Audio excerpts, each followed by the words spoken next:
Hey everybody, it's Greg again. It's another edition of Unbreakable the podcast. It is Wednesday, February the 4th. Yay! Okay, well, we have a lot to talk about today. Oh my God. But first of all, happy birthday to my brother Pat and to Alice Cooper. Alice Cooper. I remember him. He's 78 today. Can you believe that?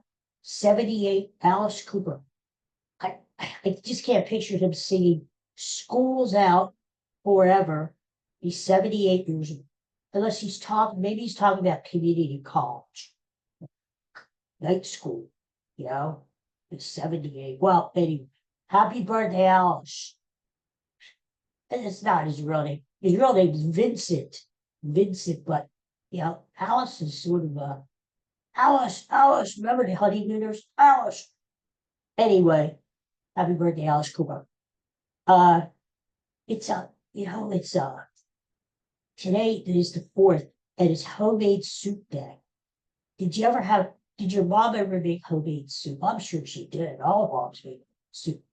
My mom used to make, see, we were never vegetable guys in my house, like my brothers and stuff. We didn't really care for vegetables very much.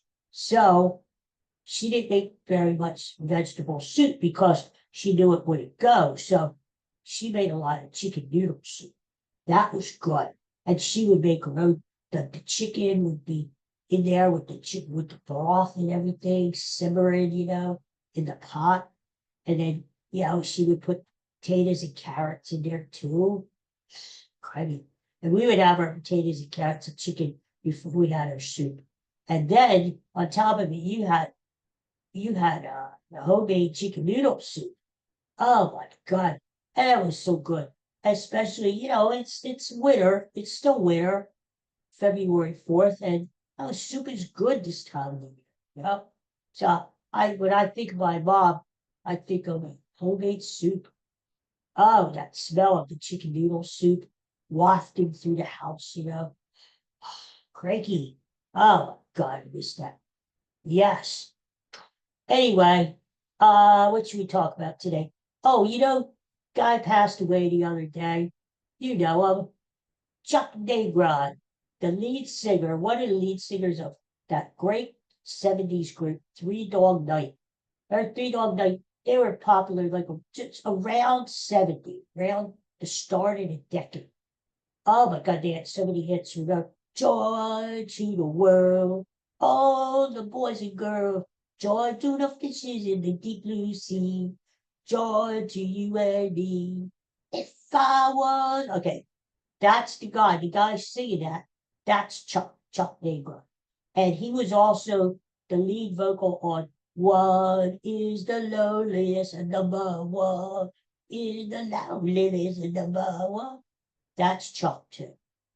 And Three Dog Night had a lot of big, Easy to Be Hard, Eli's coming, hot, hot, hot. Yeah, that's such an old fashioned love song. What I'm sure they wrote for you and me. Do. Mama told me not to go. Mama told me not to come. Anyway, what a great group. And you know what the crying shame is? Three Dog Night is, they are not in the Rock and Roll Hall of Fame. Doesn't that piss you off? What a great group.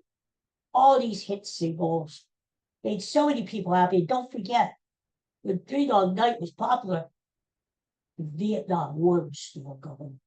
Watergate was just breaking. And it was a tough time in our country. A lot going on. And Three Dog Night was one of the great groups that was on the radio all the time. And you got some criticism. Oh, they don't write their own songs, blah, blah, blah. Well, guess what? They had a lot of the best songwriters of that era wrote songs specifically for Three Dog Night. Like Harry Nilsson, Paul Williams, a lot of these great songwriters back then wrote for Three Dog Night. So anyway, it was the start of the 70s, if you remember, as long as I've been, singer-songwriters started coming into vogue. You had your John Denver, Don McLean, American Pie. You had your Jim Croce, and Gordon Lightfoot, singer-songwriters. So that was big. But Three Dog Night, all over the radio. God bless Chuck Negron. A lot of health problems throughout his life, really. Into drugs and stuff. Got himself clean. Big time lung problems. We saw him back around 2018, 2019, right before the pandemic. And that's when he stopped touring. He was with the Happy Together tour. The guys from the 60s, the association, you know. It was great back then because you could find some of the guys. Now a lot of the guys aren't around, like the association, that maybe one guy out of the whole group. They still call themselves the association, which I think is kind of a ripoff because it's not really the association. Maybe one guy who's like half alive. I'm just being honest. But we saw Chuck Negron back around 2018. He was with the Happy Together group, Happy Together tour, and he was good. But the sad thing about it was he performed with an oxygen tank. I have never seen this before, and I never saw it even up to this day. I'll never forget, he brought an oxygen tank onto the stage with him. He had this nasal a cannula. It was disguised like a guitar wide. It was just kind of weird and sad. But that was the only way he could perform. And he loved singing. So this was something that kept him going, So, but I never saw anything like it. There's this guy taking a couple breaths, trying to catch his breath. And then he's singing, "Joy to the world, all the boys and girls." And then taking more breath. Like, what the guy, he's not going to die on stage, is he? Tiny Tim. Remember Tiny Tim? Get tall, go to tulips, go to tulips. He actually died on stage. I swear to God. Look it up.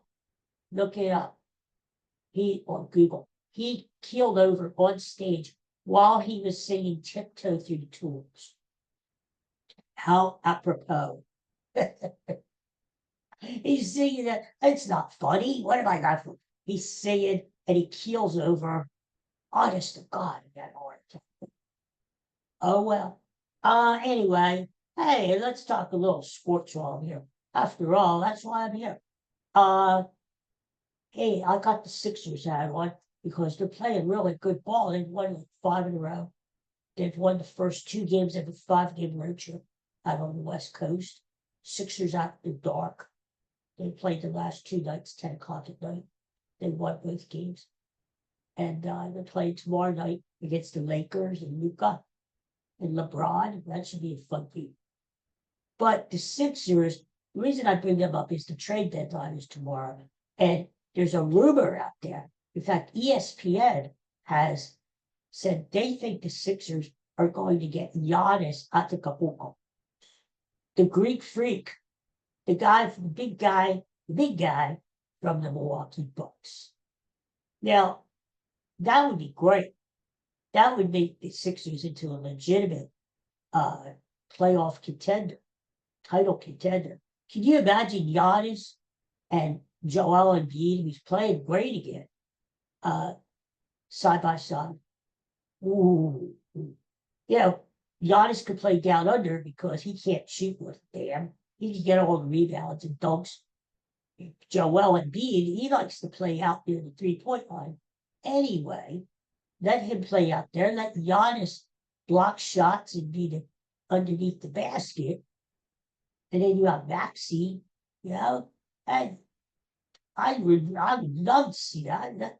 That would excite me. The thing is, do the Sixers want to go for it this year? Do they want to go all in and try to get the championship this year or like next year? It would cost them their future because apparently the deal would be like VJ Edgecombe, who's only 20 years old, the guy they just drafted #3 in the draft, is playing very well this year. Do they want to mortgage their future and give up a couple first-round draft picks in order to get the Greek Freak? I say you do it, because what else are you going to get that close to a championship? Joel Embiid is not getting any younger. It's sort of like the Bryce Harper thing with the Phillies. Bryce Harper's not getting any younger either. And that's why I think the Phillies should go all in and try to get a championship while the core of players are still able to perform well. It's the same way with the Sixers, right? So even though I would hate to see them give up Edgecombe, again, he's only 20 years old, I would probably do it. I would probably do it. If you got a generational player like Giannis, now think about it. The Sixers would have 3 of the top scorers in the NBA: Maxey, Joel Embiid, and Giannis. Ooh, what a team, huh? Oh my God. And there's a shot. I was shocked to read ESPN, and they're thinking it's going to happen. Wow. Okay. We'll see what does happen. I think Daryl Morey, the GM, who does nothing but sit on his ass, needs to do something, because again, the teams around him are getting better. Boston just got a trade yesterday. It's sort of like the Phillies again. Well, they sit pat, and Dave Dombrowski says, "Oh, I'm content with our team," running back the same team that choked how many years in a row. The teams around them continue to get better, like the Mets. Yeah. So that will be interesting to monitor the next couple of days to see if the Sixers do make a deal and whether it will be for Giannis or not. What else are we talking about? Oh, a lot of big events coming up this week. And I thought about it. We know the Super Bowl, but not that excited. I mean, the Eagles aren't in it. What a letdown from last year, huh? So it's like, it's okay. It's okay. But, I'll watch it come Sunday. I'll watch it. It's the Super Bowl. But do I have my heart into it? No, because the birds aren't there. I think I've been thinking about the game too, and it's Wednesday. I'll probably be back Friday or Saturday. We'll talk more about the Super Bowl game. And I'm starting to like Seattle, and the reason why is because New England is okay, but they played like one of the easiest schedules of any team in the NFL this year. So I'm not saying they didn't deserve to get to the Super Bowl, but they played a pretty easy schedule. Whereas Seattle, they had a pretty tough schedule. They had to play the Rams twice, the 49ers twice. They pretty much went through the gauntlet up there in Seattle. And Seattle has top defense. Defense always wins when it comes to the team, right? As long as their quarterback doesn't choke, Sam Darnold, I think the Seahawks will win. And maybe even, I think the line right now is Seattle, but favored by 4.5. I think they might win by a touchdown. No idea. So, but we'll see by the end of the week. But, the Super Bowl comes up this Sunday. One of the things I want to look for is the Super Bowl ads. Do you ever take notice of the ads? And they're great. So, well, most of them are. Some of them stink. And, they pay millions and millions of dollars for these Super Bowl ads. Because this is where they're going to get the biggest audience and the most attention. So, and a lot of them are pretty clever. They have their guys working on this all year round, to come up with a good marketing commercial that is going to really be funny and to the point. So we'll see. The thing we'll be looking for along with the game are the Super Bowl commercials. I saw the Backstreet Boys on Good Morning America today. And they're all looking good. They're looking a little haggard, to be honest with you. They might start calling themselves the Backstreet Old Boys. Because a little long in the tooth there, if you know what I mean. But they've got a commercial coming up. on the Super Bowl Sunday.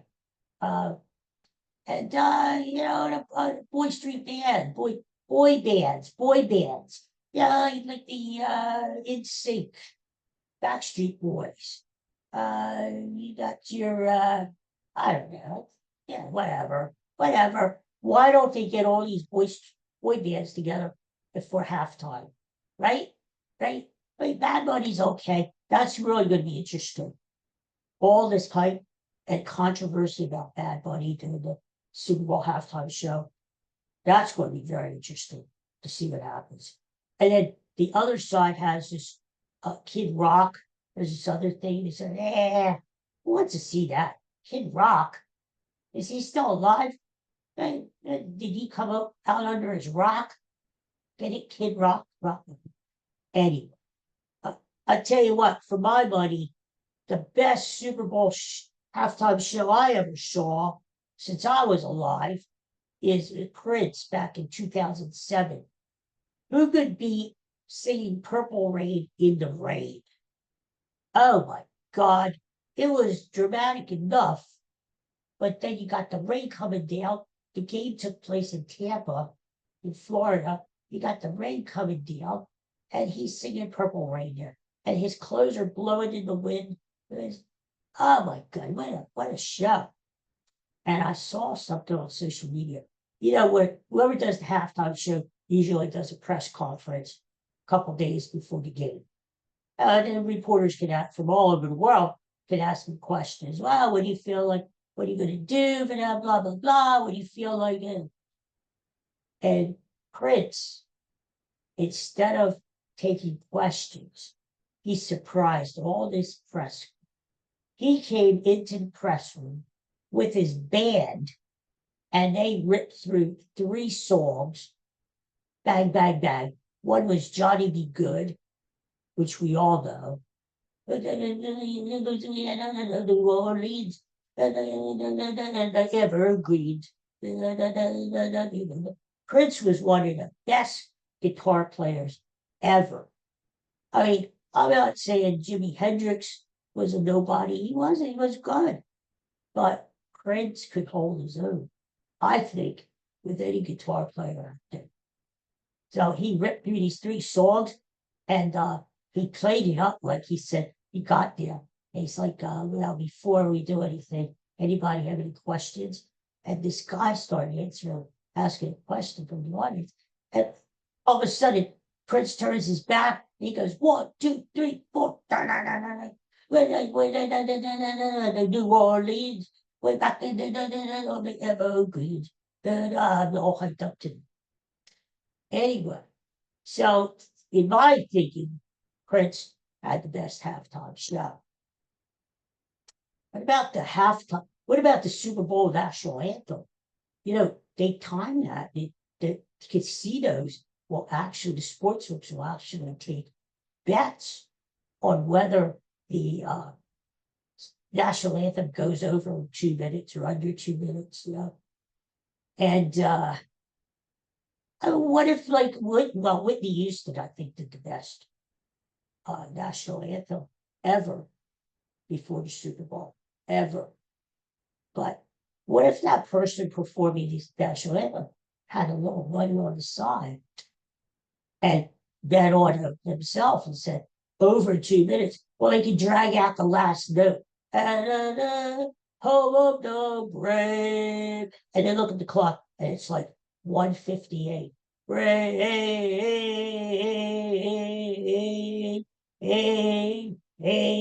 Trying to drag out that last note so they win the bet. Yep. I'm just saying.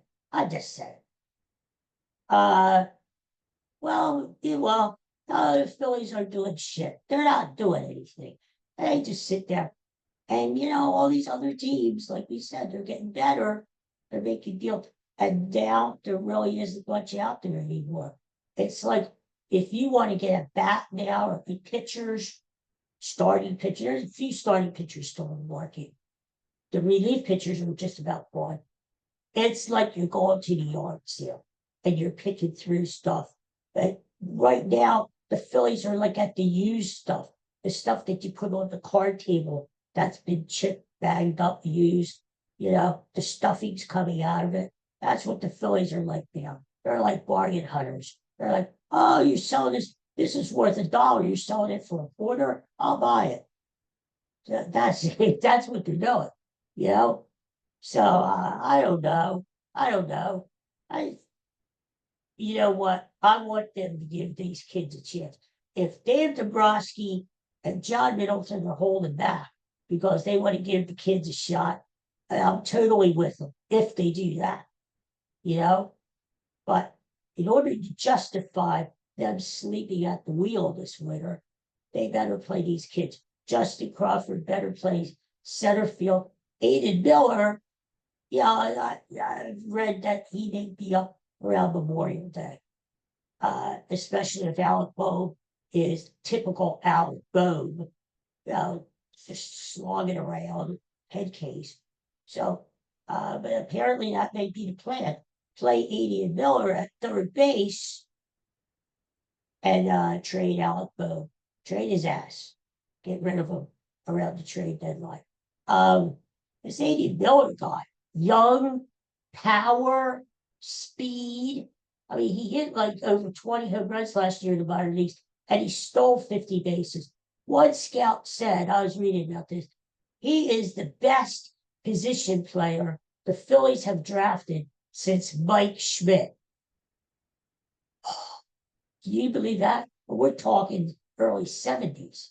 Mike Schmidt, the best position player. Oh my God. So I want to see this kid. I want to give this kid a chance. He's an athlete. Maybe he hasn't played third base, but he's an athlete. He can learn how to play it. You got a guy, right-handed batter, can give Schwarber and Harper a lot of protection in the a guy who can hit home runs. Not only that, if he gets on base, he can steal a couple bases. No, give the kid a chance. So I'm looking forward to it. So if the Phillies do that, if they play the kids, I'm okay with that. I'm okay with it. I still think they need some pitching help because they got rid of Ranger, or Ranger became a free agent, signed with the Red Sox, and the Phillies really haven't replaced him. They're thinking Andrew Painter, another rookie, is going to fill in, but I'd like to see him get a more established pitcher just in case. Because losing Ranger, I think it's going to be a big deal. I really know. The last thing I want to say, one of the last things, the Olympics are coming. Do you believe the Winter Olympics are starting this Friday? And it's like, who cares? When I was a kid, the Winter Olympics meant something. Dorothy Hamill. And you had, remember the Nancy Kerrigan and Tanya Harding scandal, where Tanya Harding hit Nancy Kerrigan in the knee with a pipe, a lead pipe, just to try to get her out of the competition. Now that was sports. But you don't have things like that anymore. The Winter Olympics, I can't even name anybody other than Lindsey Vonn, who, can you believe that? She's got a torn ACL. One of her knees is messed up, and yet she still says she's going to be in the Olympics skiing. I don't know I don't know how she's going to do it, but she's about the only one I really know.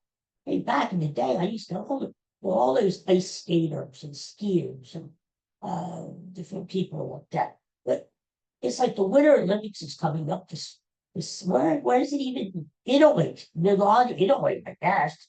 I don't know. But it's coming up this weekend. And who gives a I don't know. I don't know. And it's kind of weird because NBC has the Super Bowl this year.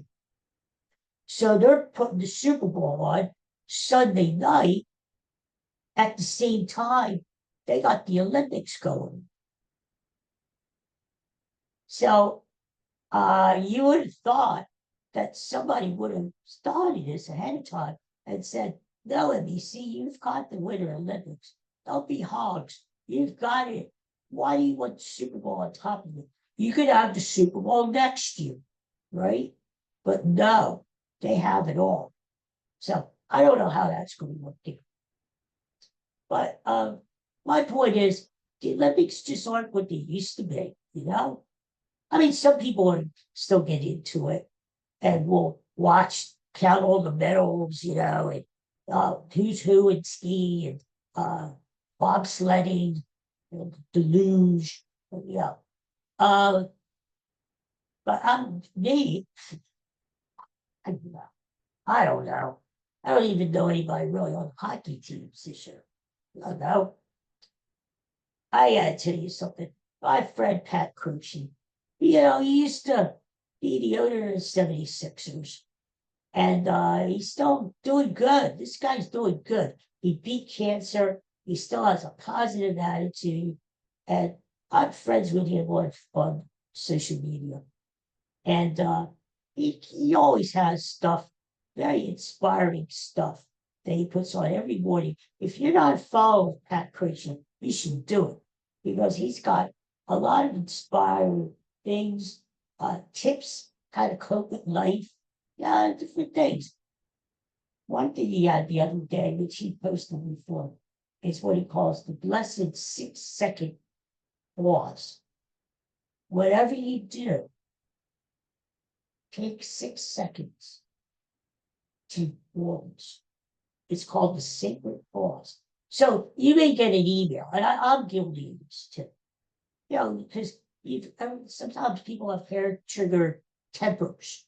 You fly off the handle, and then you say something you don't really mean because your emotions are caught up in the moment, right?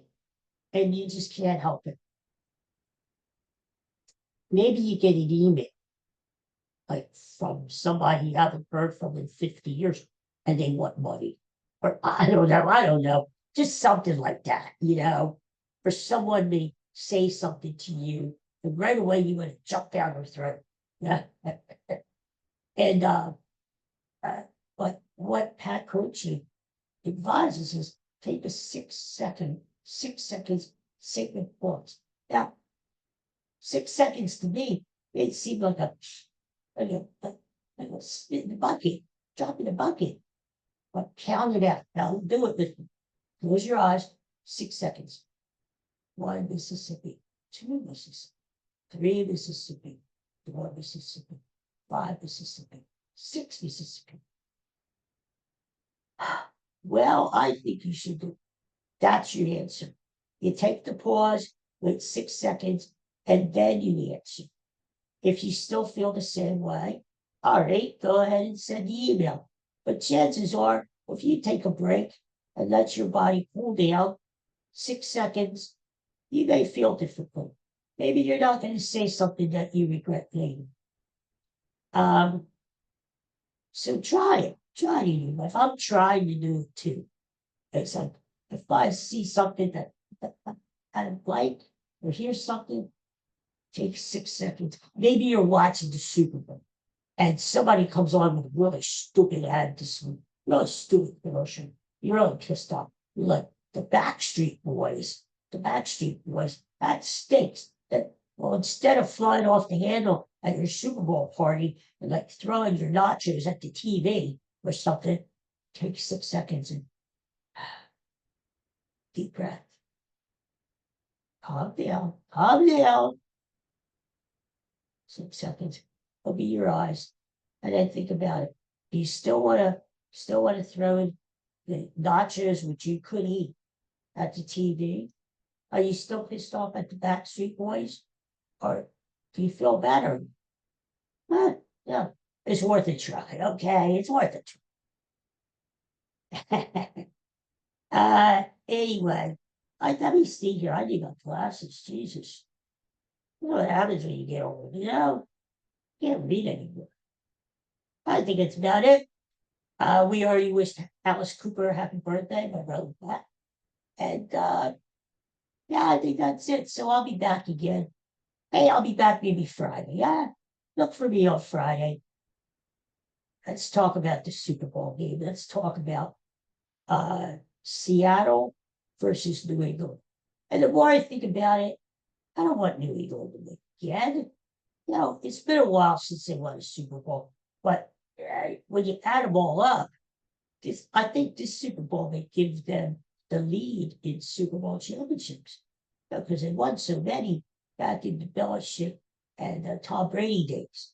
But I don't want them to win again. I'm looking Seattle. That's the way I'm leading so far. But things could change by Friday. But so we'll see. All right, everybody. Well, have a good day, huh? Have a great day there. And don't forget that 6-second rule. Try it. Dog pees in the house before you yell at the dog. Take 6 seconds. Don't fall asleep, though. Don't fall asleep. Just take 6 seconds. And you come out of it and say, oh, well, Fido, it was my fault because I didn't put you outside. I'm sorry for you peeing in the house. Anyway, it's worth a try. All right, everybody have a great day. Peace and love. Listen to a little Three Dog Night tip. Speaking of dogs, there's Coco right before I Coco, come in here and see me. Katie. And Katie. Oh my God, we mentioned Three Dog Night and look who comes in. Well, it's not three dogs. Well, add me to it. I can be the third dog. Woof, woof, woof. Three. Oh, she's answering me. Woof, woof, woof. Three Dog Night. Get it? Even though I'm taking this story. Okay. Well, anyway, listen to a little Three Dog Night today and have fun. Peace and love. I'll see you next time. Bye. Bye, Katie. Bye. Say goodbye to the good people. Bye bye. Bye bye.